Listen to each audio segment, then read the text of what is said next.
because guys don't get sexually harassed very often. It's only sexual harassment. When you're a guy, no woman who's attractive can sexually harass you. That's flattering to a guy. That's like, oh, wow, ooh, baby. Even if you're married or something, you still, you like the fact that she's interested, even if you're not going to pursue anything with the woman. It ain't something you're going to tell on her about or say. Most guys would not tell an attractive woman, "No, that's inappropriate. I don't appreciate you saying this," or grabbing my nuts, or whatever the case might be. But so when it's a woman, it's different. So,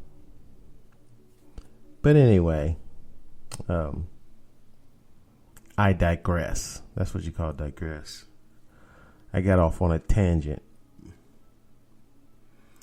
But I want to move on. I seen in the news the other day that Fred Willard had passed away. He's another one of these celebrities. He's an actor. For those of you who don't know who Fred Willard is, he was in Best in Show. He's been in a lot of movies, actually. I've seen him in a lot of stuff. And TV shows, too. But I think one of his more prominent roles, he was 80-something. I don't remember exactly, but he was 80-something. But Fred Willard, he was a comedic actor. Passed away. Best in Show is a movie about dogs. When they have those dog shows, Fred Willard, I think he played the part of one of the judges in the movie. I think they've had a couple of them. They had a sequel, which I can't imagine why. You got a movie about a dog show. To me, that don't seem like an interesting premise, but that's just me. I'm not an animal person.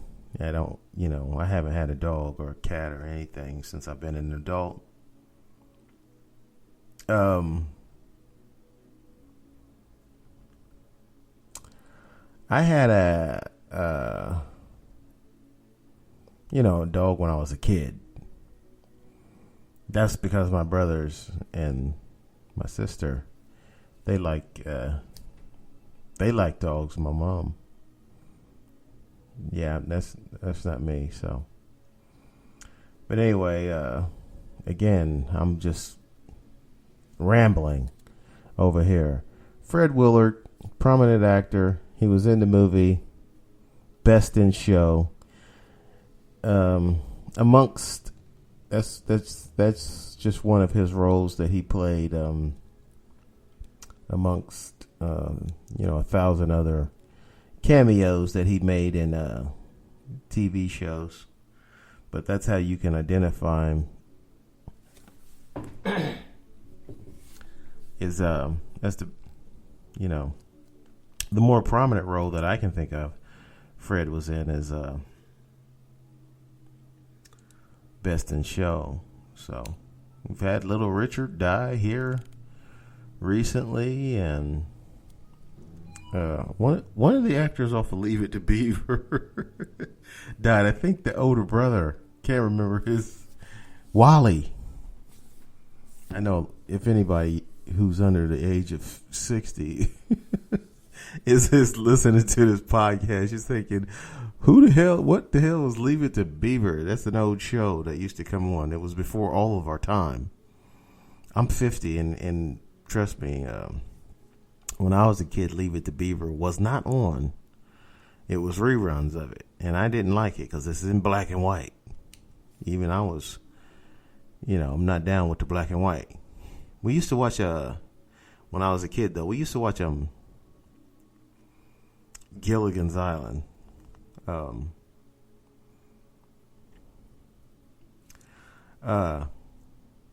And some of the episodes were in black and white, and some of them were in color, which I thought was weird. I was like, whoa, wait a minute, what is this?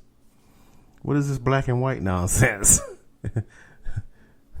And some of the episodes are in color. It's like, did they just stumble across, colored TV shows, colored movies, in the middle of taping Gilligan's Island? Why are some of the episodes in black and white?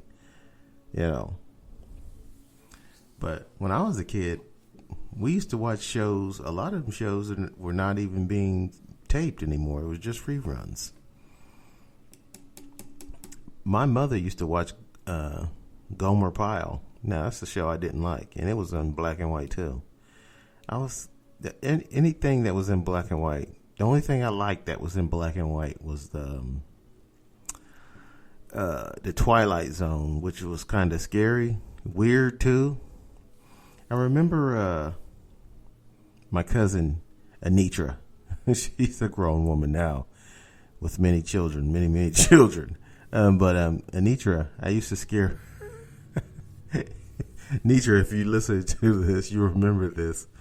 In Grandma's basement, I used to say, "The Twilight Zone.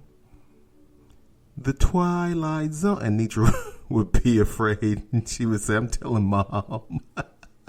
I'm like, why? Just by saying it? That ain't even the way they say it on the theme song. That's not even... Rod Sterling didn't even say it. He didn't sing it like that. I was just messing with her. But she used to hate that. The Twilight Zone. I'm telling. That's weird. Hell, you get scared. You get scared of stupid shit when you're a kid. But the Twilight Zone, speaking of black and white, was one of the only shows that I liked, that I used to watch, that was in black and white, that I didn't mind, because it was such a weird show, and it was part spooky. You know what I mean?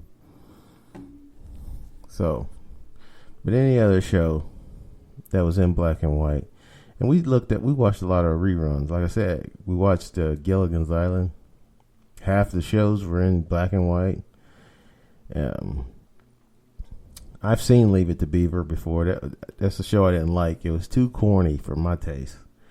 I don't like these corny shows where everybody's all prim and proper and the kid is getting into trouble for something that's not even worth mentioning to a kid. You know what I mean? Like, he left the fence open, the gate, when he went to the neighbor's house to play with his friend. Be like, what? He's in trouble because he left the gate open? Like, oh man, come on. You guys could write better than this. You know what I'm saying? You could think of something worse than that to get the kid in trouble. He left the gate open. They make a whole episode around him getting in trouble because he left the white picket fence gate open in the yard.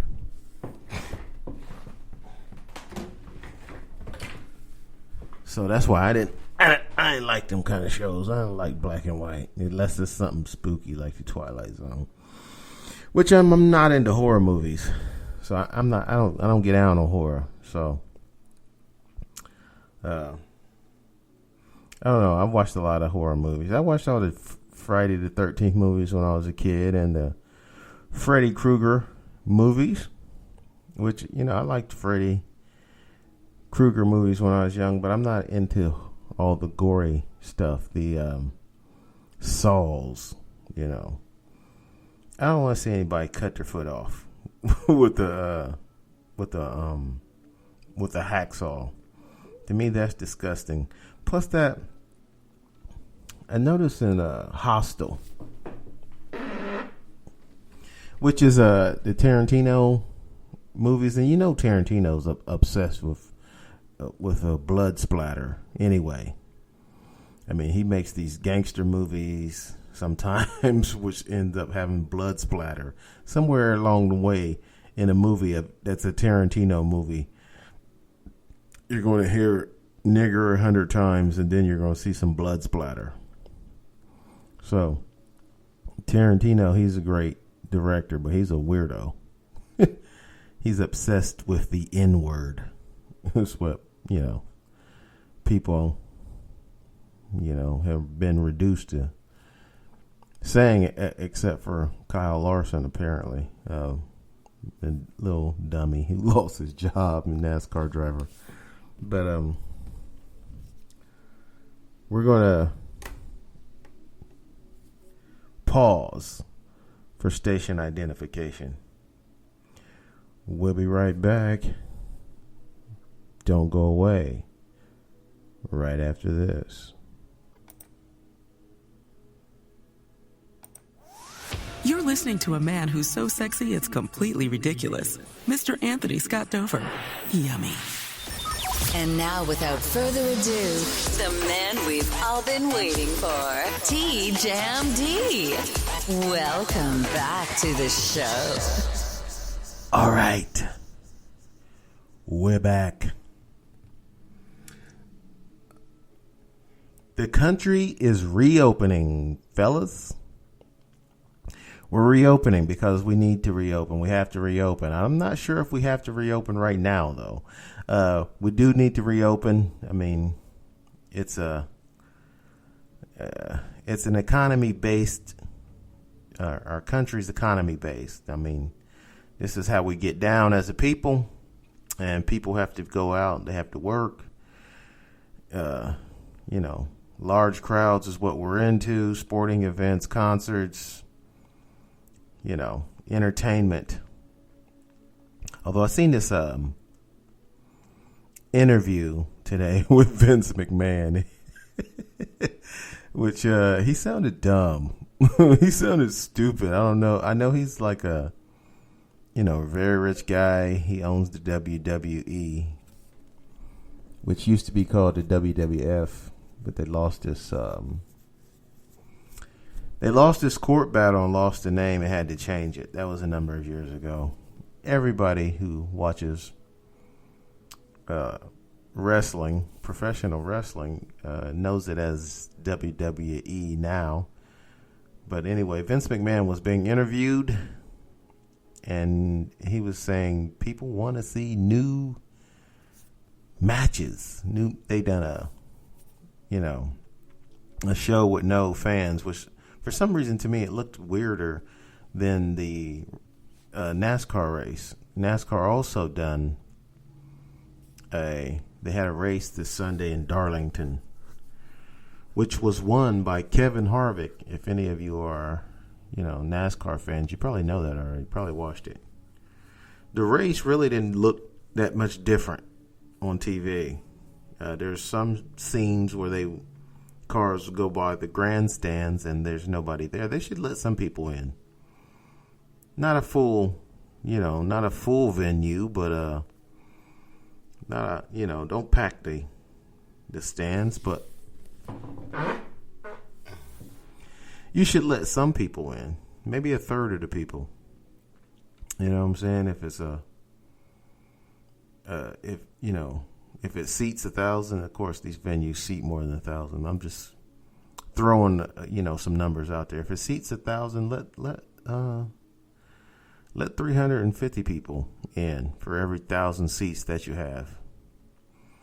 So